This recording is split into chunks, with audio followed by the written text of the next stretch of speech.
Shajapur national highway 52 पर बैठे मवेशी अब आम नज़ारा बन गए हैं। पशुपालन विभाग से मिली जानकारी के अनुसार यह मवेशी किसी और के नहीं बल्कि आसपास के गांवों के ही पशुपालकों के हैं, जो दूध निकालने के बाद उन्हें खुला छोड़ देते हैं। ऐसे मवेशी दिन रात हाईवे और अन्य सड़कों पर बैठे नजर आते हैं, जिससे आए दिन दुर्घटनाएं होती हैं और गोवंशों को अपनी जान गंवाना पड़ती है। वहीं वाहन चालकों को भी इसका खामियाजा भुगतना पड़ता है और दुर्घटनाओं का खतरा बना रहता है। पतौली, मझानिया, टुकराना और बिजाना, टुकराना, जोड़, सुनेरा, पनवाड़ी सहित कई स्थान ऐसे हैं जहां मवेशियों की संख्या सबसे अधिक रहती है। सवाल यह उठता है कि जिले में कई गौशालाएं हैं, लेकिन उसके बावजूद गोवंश सड़कों पर इतनी बड़ी संख्या में दिखाई दे रहे हैं। ऐसे में प्रशासन को जिले में बनी गौशालाओं का निरीक्षण करना चाहिए और गोवंशों के लिए नई गौशालाएं बनवानी चाहिए, या फिर जो गौशाला है उनमें इनको रखना चाहिए। प्रशासनिक अधिकारियों को पहले पशुपालकों पर सख्त कार्रवाई करनी चाहिए ताकि मवेशियों को खुले में छोड़ने की प्रवृत्ति पर रोक लगाई जा सके। नेशनल हाईवे 52 अथॉरिटी को चाहिए कि हाईवे पर गश्त कर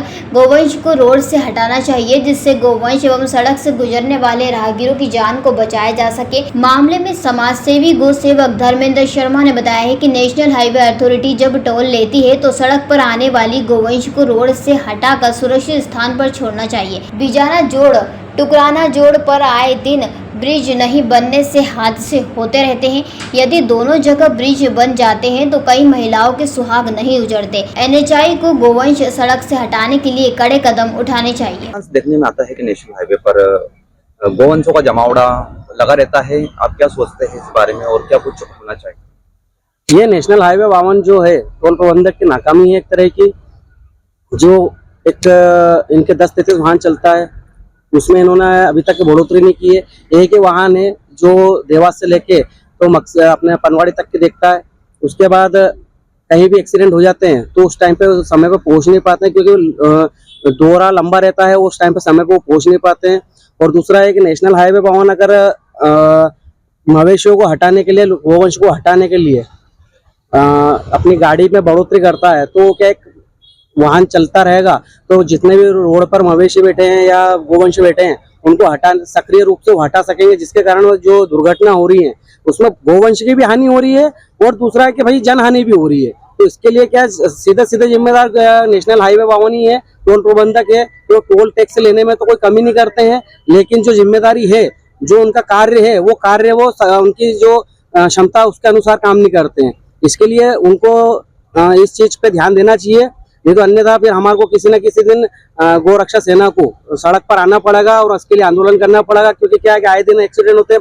अपना बिजाना जोड़ पर इनको अंडरग्राउंड ब्रिज बनाना चाहिए था, लेकिन उन्होंने नहीं बनाया, जिसके कारण कहीं कितनी ही माओ के बेटे छिन चुके हैं, कहीं कितनी ही महिलाएं वे विधवा हो चुकी है और कितने ही बच्चों के सिर पर से उनके बाप का हाथ उठ चुका है। ऐसे कई भी है, जैसे अपना टुकराना जोड़ है, वहां पर भी एक अंडर ब्रिज बनना था, वहां पे भी नहीं बनाया है। ऐसे करके बहुत सारे मुद्दे हैं, लेकिन क्या टोल अथॉरिटी इस पर ध्यान देगी तो इसमें जो जन हानि हो रही है, पशु हानि हो रही है, उसमें कहीं ना कहीं कमी आएगी। आपका नाम? धर्मेंद्र शर्मा, गोरक्षा सेना गौ सेवा समिति संस्थापक शाजापुर। नमस्कार, आज हम मौजूद है शाजापुर जिले के नेशनल हाईवे 52 पर। बात करें अगर यहाँ पे गोवंश की, तो गोवंश बड़ी संख्या में नेशनल हाईवे 52 पर जो संस्कृता जोड़ है उससे मजानिया जोड़ के समीप तक बड़ी संख्या में नेशनल हाईवे पर दिखाई दे रहे हैं। नेशनल हाईवे अथॉरिटी को चाहिए कि जो रोड पर बैठे गोवंश है उनको साइड करें। वहीं जिले में कई गौशालाएँ संचालित हो रही है जहाँ पर वो गायों को सुरक्षित रखा जा सकता है, लेकिन जिम्मेदार अधिकारी कर्मचारियों की नदारदता के चलते नहीं मिल पा रहा है। इसका जिम्मेदार अधिकारियों से मुद्दे को लेकर बात भी करनी चाहिए, लेकिन जिम्मेदार अधिकारी अपना पल्ला झाड़ते हुए दिखाई दे रहे हैं। शाजापुर से दिलीप सुराष्ट्री की रिपोर्ट। जयराम जी, किशन काका, राम राम भाई, राम राम। क्या दोनों भाई बैठ के क्या हिसाब लगा रहे हो? ऊटी लहसुन के भाव आ गए क्या? अरे नहीं रे दादा, ये अपना रमेश नया मकान बनाने के लिए लोन ले रहा है। हिसाब किया तो पता चला कि लोन का पैसा तो ईंट और रेती में ही पूरा हो जाएगा, और अभी तो सीमेंट लानी है, सलिया लाना है, और तो ठेकेदार को भी पैसे देने हैं। मेरे तो कुछ समझ में ही नहीं आ रहा कि कैसे बनेगा मेरा नया मकान। अरे किशन काका, कहाँ इन रेत, सीमेंट और लाल ईंटों के चक्कर में पड़ रहे हो? मेरी बात मानो तो अपने घर को बाबजी एएसी ब्लॉक से बनवाओ। इसमें ना सीमेंट और रेत की जरूरत होती है, ना ही तराई करने की झंझट। और लाल ईंटों के मुकाबले आपका मकान काफी तेजी से बनकर तैयार हो जाएगा। इससे आपके पैसे तो बचेंगे ही, साथ ही मजबूती ऐसी कि सालों साल देखने की जरूरत नहीं। और इससे आप अपना मकान ही नहीं, कुएं और खेत की बाउंड्री वॉल भी बनवा सकते हो, जिससे रोजड़ों की समस्या भी खत्म हो जाएगी। वाह भाई, ये तो कमाल की चीज है। फिर तो मैं अपना घर बाबजी ब्लॉक से ही बनवाऊंगा। और मैं अपने खेत की बाउंड्री वाल।